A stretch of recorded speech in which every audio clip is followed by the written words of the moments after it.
Welcome back for our next big story this morning.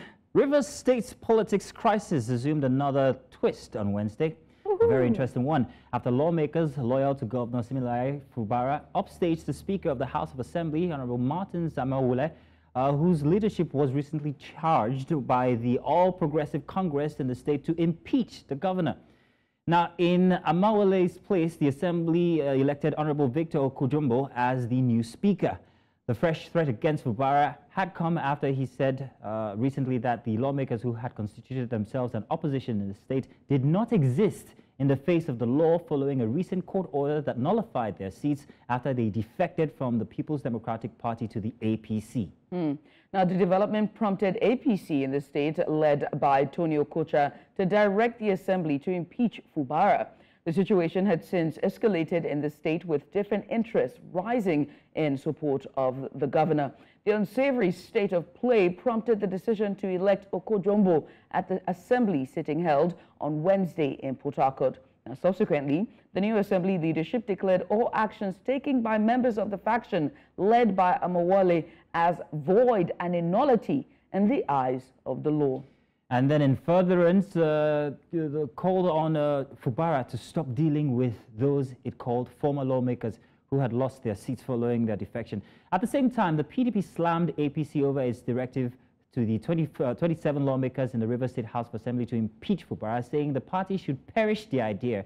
PDP reminded the lawmakers that just as the governor had said they did not exist in the sight of the law, it called on the Inspector General of Police, Kayode Egbetokun, to be aware of those he described as subversive elements threatening democracy in Nigeria. And now joining us to talk about the ever-evolving landscape of River State politics is Precious Ekemini, and he joins us live via video chat. A very good morning to you, and thank you so much for coming on. We understand that you are muted. Now, we're still trying to establish contact with Precious, but we have Chetam Thierry with us here. Chetam, good morning. Please take your device off of mute so we can hear you properly. Good morning. Thank you for having me. Thank you so much for coming on, Thank you for coming, Chetam.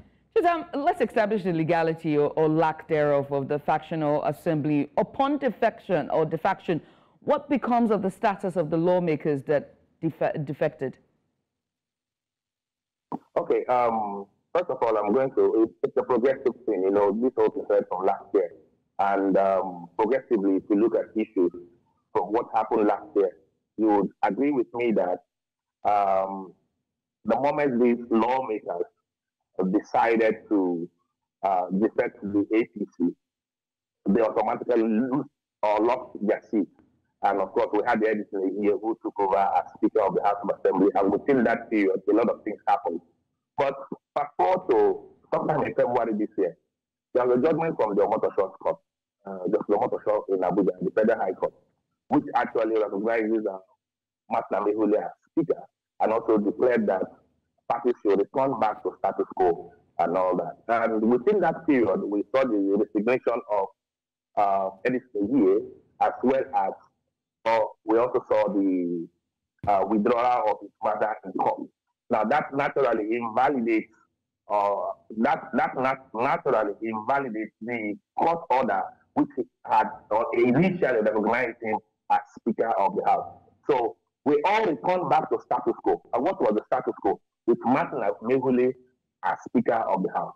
Now I am one person who, when the latest action that took place, I tell you with the comments of the governor stating clearly that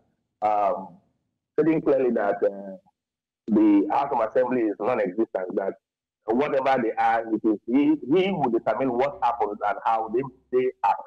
So if you ask me in that light, I think it was an unfortunate statement by the governor, and some of us have criticized that particular statement by the governor.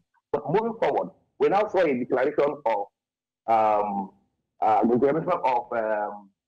Oko-Jumbo, Victor Oko-Jumbo, as Speaker of the House of Assembly. And some of us also criticized him because we said, no, on what pedestal is Oko-Jumbo,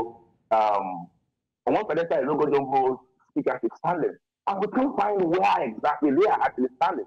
So instead of that, we raised up concern and we were like, no, this is not in the light of the available laws, and also not just the available laws, the available judgment from the Omotosho Court, which the governor had instructed his lawyer after then not to appeal. And actually, some of us find to be trouble, to be worrying.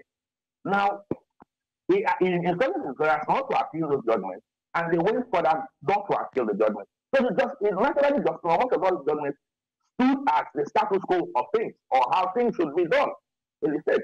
But along the line, what we now saw was Oko-Jumbo declaring himself as speaker.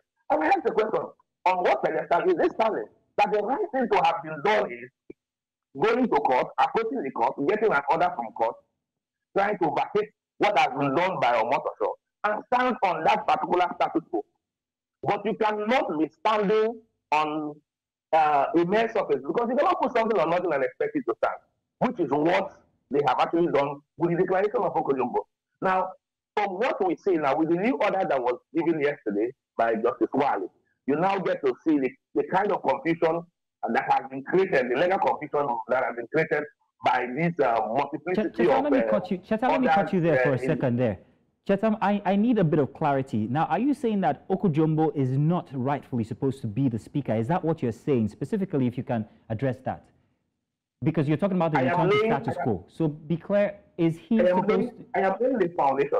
And the foundation I'm laying is to the effect that as at when Oko-Jumbo was declared Speaker of the Rivers House of Assembly, some of us have argued that that speakership is standing on nothing. In all honesty, the speakership of Oko-Jumbo is standing on nothing. But then there is a new judgment, or there is a new court order from Justice Wale that came out yesterday, which now declared and said the 27th, that is, Amaewhule's faction of the House of Assembly are no longer members of the House of Assembly. Okay then, Chetam. Okay then, Chetam. Now, this question is very interesting for me specifically. Why has the governor not pursued any constitutional process in de-recognizing the 27 lawmakers that defected? Because he's allowed them to serve, and the quote is that they're serving at his mercy, which means they are still rather active and they can continue on with processes. So based on that peace agreement that was made by the president, why hasn't he pursued any constitutional process in de-recognizing them?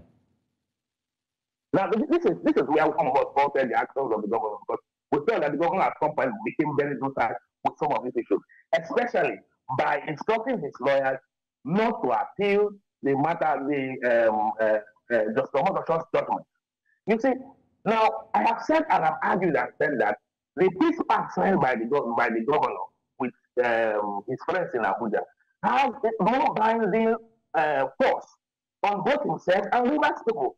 It is just a mere agreement that has no binding force. It has no constitutional recognition. It is unlawful. It is at best a gentleman agreement between him and his friends. It is more or less a political solution. So, but these people also took steps to get a legal solution to their problem. And we are saying that some of us were very angry with the governor when he signed that particular pushback. And we're like, oh, this is not the direction you should go. Rather, use the instrumentality of the law to push forward, to push and make your agitation. And the argument with respect to these issues we have. So, I think the problem is the docility of the governor with respect to handling the challenges that have bedeviled him because of this whole thing has really led Rivers into the issues we are facing today. Because if the governor had taken steps to address some of these issues, we would have been in this particular position.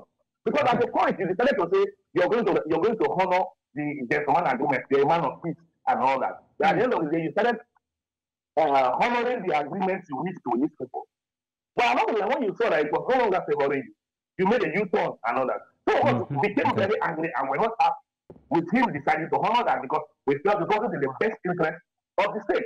After about 8 points agreement, about 7 of it was totally against him. Yes, against him. And that's the problem of us have. And we're like, I think what has moved from the bottom of the governor, the law is not in the bottom of the governor. So it doesn't revolve on him to decide what is legal and what is illegal. So we expected him to pursue this matter, but he failed in doing that. Let's move away from the peace agreement, right? And let's stay on the subject of impeachment. The 27 APC lawmakers have lost their seats, yet they are allowed to continue serving. do they not retain the power to call for an impeachment, seeing as they're still, serving members of the House? No. See, the point is, where everything changed was when the Governorship judgment came. The Governorship judgment changed the trajectory of everything. Now, the Governorship judgment still further recognized Amaewhule as Speaker and demanded that everybody return to status quo as at 29th of November 2023. So that changed the whole thing. That also gave them the power to still continue as assembly members. And remember, the governor did not take steps against that judgment. That's why they even had the effort and the boldness to make demands and to make claims and say that they were actually going to impeach the governor further. So those actions of theirs were not out of place. It was not within the law. It was completely not out of place. But because the governor at some point decided to waive his right of appeal, which of us had expected him to show, after some of us had not expected him to actually take. So you can't blame the Amaewhule House of Assembly for taking this particular action. Okay. So you would actually blame the governor who refused to do what he's supposed to do in the circumstance. I think that's going to happen. Yes, we do. We understand now. Now, I mean, Governor Siminalayi Fubara paid an unscheduled visit to the Assembly quarters on Thursday. What exactly was the purpose of the visit? I understand that he was there for, say, about 3 minutes or thereabout, just walking the grounds. And why are there claims that he intends to demolish it as they're being carried out by lawmakers who were at the time, they were sitting in at the time? There were claims that he was, trying to carry out a demolition.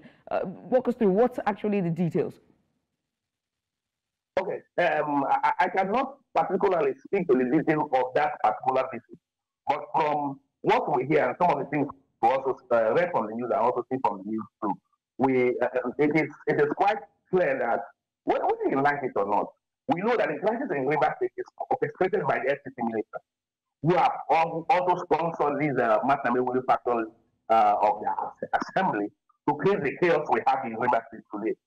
And as a governor, you would also want to protect yourself. Even if some of us feel that the governor, in his bid to pursue peace, he decided to take certain actions that wasn't favorable to him. Because when you go for negotiation with an enemy, you should be able to prepare for war. And that war was what the governor did not prepare for. He gave him all his arms, all his powers, and was going for that negotiation and for peace. The people he was dealing with were seeking for peace.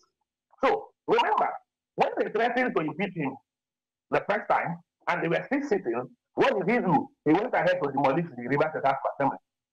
So I believe that it was as a result of that action and his subsequent moves, because the current assembly, the Amaewhule-led assembly, is currently sitting in the assembly quarters, in one of the halls in the assembly quarters. So that particular move to the assembly was also an indication that, there was a presumption that he wants to repeat the same action he did with the assembly, with the House of Assembly Union at the assembly quarters. All right, so, we need to not know the intentions of the governor as it stands right now if he wants to go ahead to demolish that. Because for me, I don't see any reason to demolish that, because at the end of the day, it is taxpayers' money that is being wasted. Chetam, if the place has to be reviewed, it will be reviewed with the taxes of the people. Chetam, we have to say thank you now. We have to say thank you and let you go at this point. But thank you for your very in-the-middle type analysis of the situation in Rivers State. The way you talk, I don't know on whose side you are, but I think you're on the side for the people. Thank you very much for sparing us some time. Thank you so much. Thank you for having me. God bless you.